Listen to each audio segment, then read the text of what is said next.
Olá, amigos patriotas, sejam bem-vindos mais uma vez ao canal CNB Notícias e vamos direto às informações, porque vocês já conhecem o canal, quem não conhece já chega para conhecer. Se inscreve aí, fica com a gente que as informações estão chegando. Nossa fonte de agora é o Terra Brasil Notícias e fala a respeito da Cúpula da Amazônia. Presidentes que não foram convidados e aqueles que deram o bolo no Lula, deixaram Lula na mão, desfalcando a Cúpula da Amazônia. O primeiro deles foi o Dita, venezuelano, que eu não vou falar a palavra inteira para não tomar um bloco, não é? O Nicolás Maduro, que cancelou a sua participação na Cúpula da Amazônia. O evento, que reúne as 8 representantes dos países signatários da Organização do Tratado de Cooperação da Amazônia, o OTCA. Inclui Brasil, Bolívia, Colômbia, Guiana, Equador, Peru, Suriname e a própria Venezuela. O Dita, que é amigo do presidente Lula, era esperado na capital paraense, em Belém, onde é realizada a reunião nesta terça-feira, dia 8. E acabou confirmando o bolo que ele deu no petista pelo Twitter. Ele postou no Twitter dele alegando que foi por recomendação médica que foi obrigado a suspender a agenda pública por estar com uma otite, está com dor de ouvido. Com a ausência de Maduro, Delcy Rodrigues, que é vice-presidente da Venezuela, representou o país na cúpula. Além do venezuelano, o presidente do Equador, Guilherme Lasso, e do Suriname, Chan Santok, também não vieram ao encontro. Na minha modesta opinião,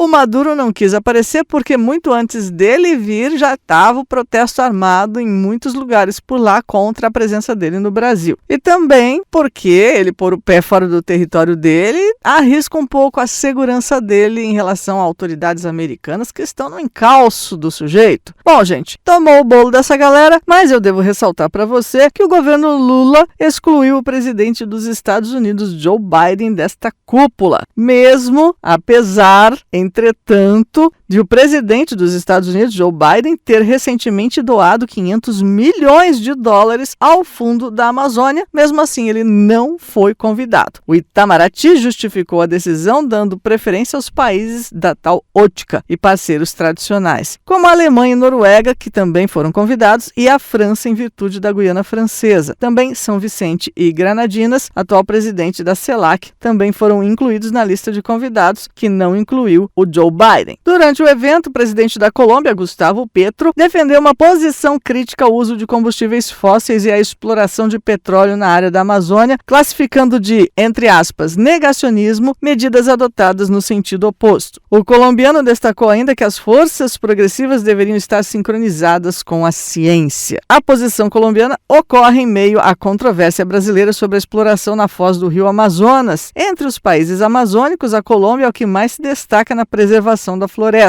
No evento, Lula ainda afirmou que a cooperação na Amazônia é urgente para impulsionar a cooperação entre os países da região e falou ainda que não vê a região como um santuário para o mundo. Ele disse, abre aspas, eu não trabalho com a ideia de ver a Amazônia ser um santuário da humanidade. Eu quero que a Amazônia seja um lugar em que o mundo tire proveito para poder experimentar a riqueza da nossa biodiversidade, para sabermos o que podemos fazer a partir dessa riqueza da biodiversidade. Fecha aspas. Enfim, não é a primeira e última declaração do Lula a respeito da Amazônia. Ele já deu várias falando a respeito de como a Amazônia pode gerar algum lucro para a humanidade e de como pode ser feita alguma coisa para o pessoal ganhar alguma coisa. Enfim, muitas maneiras de dizer que a Amazônia não é só dos brasileiros, que a Amazônia vai ser internacionalizada. Enfim, muitas declarações que nós já mencionamos aqui nesse canal, que você pode acompanhar em outros vídeos, mas que mais uma vez repercute e a gente não sabe exatamente qual vai ser a atitude dele. Mas está claro que preservar a Amazônia como um santuário para a humanidade, ele já declarou que não é a intenção dele. Bem, gente, para fechar esse vídeo, vou falar a respeito da CPMI do dia 8 de janeiro, que continua aí com as suas oitivas, acompanhando os depoimentos de muitas pessoas que são consideradas culpadas, como, por exemplo, o Anderson Torres. E as informações que chegam aí do Hora Brasília contam a respeito da declaração de Anderson Torres na CPMI, algumas declarações que ele deu aconteceu, inclusive repercutiram na internet com vídeos mostrando que nem a relatoria da CPMI sabe o que está perguntando. Em seu depoimento, o ex-secretário de Segurança Pública destacou a existência de um protocolo de ações integradas, chamado PAI, que deixou pronto e assinado antes de viajar para os Estados Unidos. Esse protocolo visava conter qualquer tentativa de depredação na esplanada e nas sedes dos três poderes nos dias antes dos atos de vandalismo que ocorreram. A relatora, Elisiane Gama, trouxe à tona um relatório da PGR, citando a possibilidade de tomada de poder e invasão do Congresso por parte de colecionadores, atiradores e caçadores, os CACs. Questionando a seriedade da situação, ela afirmou, abre aspas, nessa documentação da PGR deixa claro que a convocação era para pessoas que faziam uso de armas. No tipo de mobilização, já não se presume que poderia haver violência grave? Fecha aspas. Torres respondeu de forma assertiva detalhando o plano de segurança. Ele disse, abre aspas, presume, por isso o plano de ação previa como resolver isso aí, com o fechamento da esplanada, isolamento dos três poderes, proteção de todos os prédios da esplanada, um trabalho conjunto com a Polícia do Senado, com a Polícia da Câmara, com a Polícia Judicial, o batalhão da Guarda Presidencial fazendo a parte dele. Tudo isso ficou previsto, tudo isso ficou assinado por mim. Na minha audiência de custódia, eu até disse para o juiz o seguinte, Excelência, com o plano que deixei assinado, só se caísse uma bomba na esplanada para poder acontecer o que aconteceu. Fecha aspas. O depoimento de Torres lança luz aos esforços de planejamento de segurança e medidas tomadas para evitar os incidentes que ocorreram naquela data, reforçando a sua posição de que ele havia tomado todas as precauções necessárias antes da viagem, mas que o pessoal que ficou na ativa não cumpriu nenhum dos planos e que por isso aconteceu tudo o que aconteceu. Inclusive, Elisiane, senadora relatora da CPMI, também inquiriu Anderson Torres a respeito da quantidade de efetivo de policiamento no local para combater o vandalismo que ocorreu naquele dia. E ela já chegou salientando que era pouco efetivo, no que Torres concordou prontamente e disse que se todo mundo tivesse seguido o plano e deixou pronto, nada daquilo teria acontecido e deixou a senadora sem palavras. Afinal de contas, ela fez uma pergunta que deixou muito claro que quem não cumpriu